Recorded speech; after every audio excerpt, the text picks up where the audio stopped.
Welcome to VTV prime. Telangana రాజకీయాలు ఒక్కసారిగా వేడెక్కాయి. BRS నాయకురాలు కల్వకుంట్ల కవిత తాజాగా మీడియా చిట్చాట్లో మాట్లాడిన మాటలతో తెలంగాణ రాజకీయం ఒకసారిగా వేడెక్కింది. ఆవిడ అమెరికా నుంచి వచ్చిన తర్వాత తన తండ్రి అలాగే బీఆర్ఎస్ పార్టీ అధ్యక్షులైనటువంటి కేసీఆర్ గారికి రాసినటువంటి లేఖ బహిర్గతం చేశారు ఎవరో, ఆ లీకు వీరుడు ఎవరు అని ఆవిడ ప్రశ్నించారు.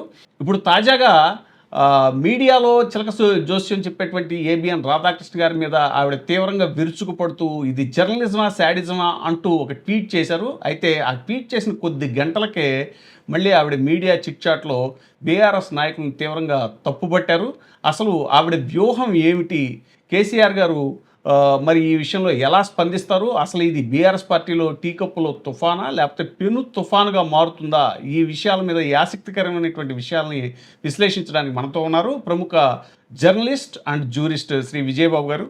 సార్, ఈ తెలంగాణ తాజా రాజకీయ పరిణామాలను ఎలా చూడాల్సి ఉంది? మొత్తానికి చిలికి గాలివానగా అసలు తను అమెరికా నుంచి రాసినటువంటి కేసీఆర్ గారికి రాసిన లేఖ అది లీక్ అవటం, అది పెద్ద పెను సంచలనంగా మారటం, ఆ తర్వాత ఆమె అమెరికా నుంచి వస్తూ ఎయిర్పోర్ట్ దగ్గరే ఈ విషయాన్ని బహిర్గతం చేయడంతో మళ్ళీ హాట్ వార్తలు వచ్చాయి. ఇటు వార్తలు హాట్గా రావడంతో ఈ వార్తలు ఏవి జరిగినా దాన్ని వడ్డించి వాటికి దిశానిర్దేశం చేసి రాజకీయాల్లో ఎవరు ఎలా వెళ్ళాలి, ఏం చేయాలని చెప్పేటువంటి రెడీగా ఉండేటువంటి చిలక పలుకులో ఒక ఏదో పలుకు రాసేసరికి ఆ పలుకు మీద ఆమెకి చిర్రెత్తుకొచ్చి వెంటనే ఏబిఎన్ రాధాకృష్ణ మీద ఆవిడ ధ్వజం ఎత్తారు. ఇది జర్నలిజమా శాడిజమా అని చెప్పని. సరే, ఆమెకి ఆంధ్రాలో అది జర్నలిజమా శాడిజమా అక్కడ వాళ్ళకి అందరికీ అర్థమైంది. వీడికి అర్థం కావడానికి కొంచెం టైం పడుతుందేమో బహుశా. మొత్తం మీద అయితే చాలా గట్టిగా ఇచ్చారు. అయితే అదే జరిగిన కొన్ని గంటలకే ఇప్పుడు మళ్ళీ చిట్చాట్ అనేటువంటి మీడియాతో చిట్చాట్ అనే పేరుతో మళ్ళీ కొన్ని తోటాలు పేల్చారు, విమర్శల తోటాలు. దాంతో ఆవిడ మైండ్ సెట్ ఏంటంటే ఖచ్చితంగా రాజకీయంగా క్రియాశీలకంగా ఉండాలి, తను బయటికి రావాలి, ఇదే సరైనటువంటి సమయం. ఎందుకంటే ఎన్నికలు ఇంకా చాలా సమయం ఉంది. ఇప్పుడు కనుక ఈ వ్యవహారాలన్నీ కూడా సెటరేట్ అయితే తను ఒక లీడర్గా, మాస్ లీడర్గా ఎవాల్వ్ కావాలనేది మానసికంగా చాలా బలంగా డిసైడ్ అయిపోయినట్టుగా తెలుస్తూ ఉంది. అయితే ఇదే క్రమంలో కేసీఆర్ అందరికీ కూడా సున్నితంగా ఇచ్చినటువంటి హెచ్చరిక ఏంటంటే ఈ విషయాల మీద ఎవరు కూడా స్పందించొద్దు, ఇది టీ కప్పులో తుఫానే అని చెప్పన్నారు. అంటే కేసీఆర్ సహజంగా వ్యూహకర్త కాబట్టి ఆయన వ్యూహాలు ఏవో ఆయనకుంటాయి. కానీ ఈవిడ పరిస్థితి చూస్తే మాత్రం ఏంటంటే బాగా తీవ్రంగా తన టోన్ని బట్టి తన ఇదిని చూస్తే రగిలిపోతూ ఉంది. ఎందుకు అంత రగిలిపోవటం, అసలు విభేదాలు ఎక్కడొచ్చాయి, ఎందుకు వచ్చాయి, ఇది ఇక్కడ పాయింట్. కేవలం ఒక రాజకీయ భవిష్యత్తు కోసమే తను ఇలా చేస్తోందా, లేదు దీనికి ఏదైనా ముందు మోటివ్ ఉందా అని కనుక ఆలోచించినట్లయితే తన మాటల్లోనే ఏముంది, తెలంగాణ ఉద్యమ పోరాటంలో గర్భిణిగా ఉండి కూడా నేను తిరిగాను, దీనికోసం ఇంత చేస్తే నన్ను పనిగట్టుకొని ఓడించారు అనేటువంటిది ఉంది. అంటే ఈ బీజం ఇప్పుడు పడింది కాదు, తను ఎన్నికల్లో ఓడిపోయిన పరాభవం చెందిన దగ్గర నుంచి కూడా ఆవిడ లోపల రగిలిపోతాం. ఆ రగిలిపోతున్నటువంటి పరిస్థితి అలా ఉంటే దానికి పులి మీద పుట్రలాగా లిక్కర్ స్కామ్లో ఊహించని విధంగా ఒకసారిగా అరెస్ట్ అవటం. 2024 మార్చి 16న ఆమె అరెస్ట్ అయ్యి పైగా ఏంటి, భారతదేశంలోని అత్యంత కఠినతరంగా ఉంటుందని చెప్పేటువంటి తీహార్ జైల్లో దాదాపుగా 5 నెలల పాటు ఆ జైల్లో ఉంది. ఆ జైల్లో ఉన్నప్పుడు మరింత మానసిక క్షోభకు గురైంది. కారణం ఏంటంటే అరెస్ట్ అవ్వటం, వెంటనే బెయిల్ రాకపోవటం, 5 నెలల పాటు జైల్లో ఉండటం అనేటువంటిది ఒక ఎత్తు అయితే, తను జైల్లో ఉన్నప్పుడు ఒక లీడర్ని, అంటే ఒక బలమైనటువంటి పార్టీలో ప్రధానమైనటువంటి వ్యక్తి తను అరెస్ట్ అయితే దానికి సంబంధించి కనీస మాత్రం కూడా తెలంగాణలో స్పందనలు లేవు, ఆందోళనలు చేయడానికి కూడా ఎవరు పూనుకోలేదు. ఇది దారుణం, దుర్మార్గం అని తన తరపున వకాల్తా తీసుకుని ఆందోళనలు చేసినటువంటి వాళ్ళు కూడా లేరు అనేటువంటిది కూడా తన సన్నిహితుల దగ్గర ఆవిడ ప్రస్తావించినట్టుగా కూడా తెలుస్తుంది.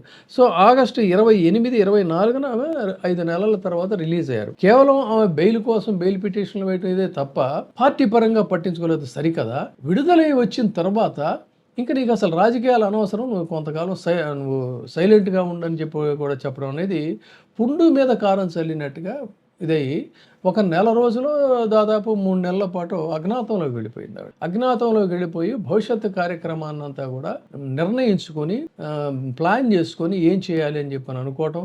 సడన్గా మరి తనకి ఏ సన్నిహితులు ఉన్నారో, ఏ గాడ్ ఫాదర్స్, ఏ సలహాదారులో, వ్యూహకర్తలో తెలియదు కానీ ఊహించని విధంగా ఒక్కసారిగా అమెరికా వెళ్ళిన తర్వాత అక్కడి నుంచి ఈ లెటర్ బాంబ్ అనేటువంటిది ప్రయోగించి. అయితే నేను ఎప్పుడూ రాస్తూనే ఉంటాను, ఇప్పుడు కొత్తగా రాయటం కాదు అని కూడా ఆమె చెప్తున్నారు. అయితే ఇక్కడ జాగ్రత్తగా కనుక మనం గమనించినట్లయితే ఆమె తనని జైల్లో పెట్టినటువంటి బీజేపీ మీద కసితో రగిలిపోతుందనేటువంటిది మాత్రం చాలా స్పష్టం. అదే క్రమంలో మునిగిపోతున్న దాంట్లోకి ఎవడెళ్తాడు, అసలు నేను ఎప్పుడో కలిశాను వాళ్ళని చెప్పని కాంగ్రెస్ను కూడా చెప్తోంది. అంటే ఆమె కాంగ్రెస్లోకి వెళ్ళదు, బీజేపీలోకి వెళ్ళదు. బీజేపీ మీద మాత్రం తన కసి పోరాటం, తెలంగాణలో బీజేపీ రాకుండా చేయాలనేటువంటి ప్రతినబూరినట్టుగా అయితే చాలా స్పష్టంగా కనిపిస్తుంది. అంటే మరి ఇంత పెద్ద ఒక మోడీ ఎంతమందినో మట్టి కనిపించాడు ఈ దేశంలో, పెద్ద పెద్ద ఉద్దండలు అనుకున్నటువంటి వాళ్ళని కూడా.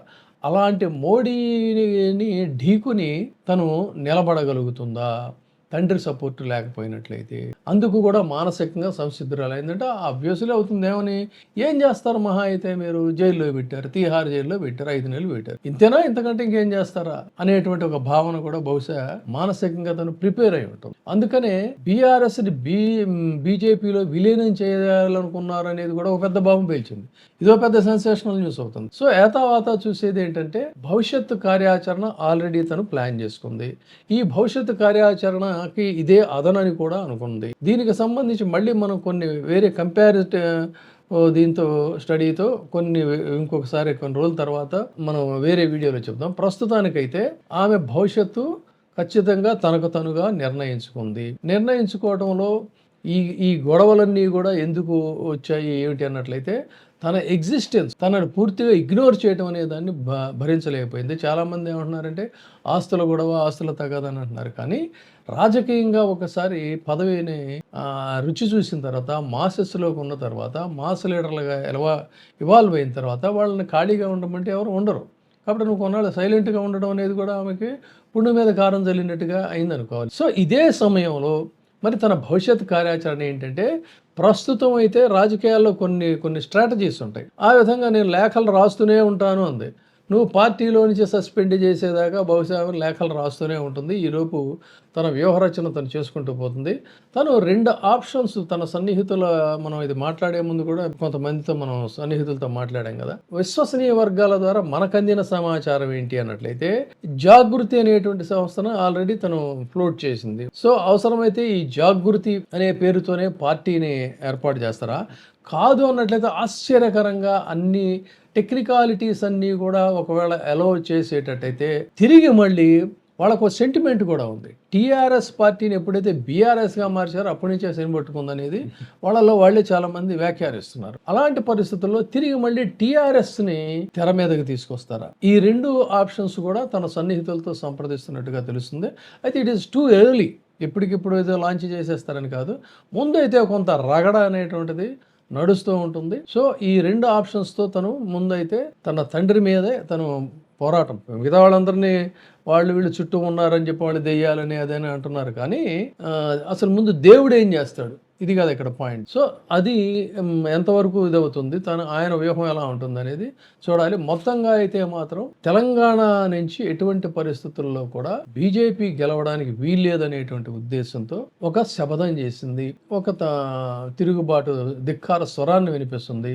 ఇదే సమయంలో తను గనక తలుచుకుంటే ఏమవుతుందని ఉదాహరణగా చెప్పాలి అన్నట్లయితే, నరేంద్ర మోడీ గారి చేతిలో పడినటువంటి కన్ను ఎర్ర చేశాడా, లేకపోతే అటు చూస్తే ఒక చూపు చూశాడా తెలియదు. కానీ తమిళనాడులో శశికళ చాలా స్ట్రాంగ్ లేడీ, శశికళ భవిత ఏమైపోయింది. అదేవిధంగా అంతకుముందు ఈ 2G స్కామ్లు ఇప్పుడంటే మళ్ళీ ఆమెనే దగ్గరికి పిలిచి కనిమొళి రిప్రజెంటేషన్స్కి వాటికి పంపిస్తున్నాడు. సో కనిమొళి పరిస్థితి ఏమైపోయింది.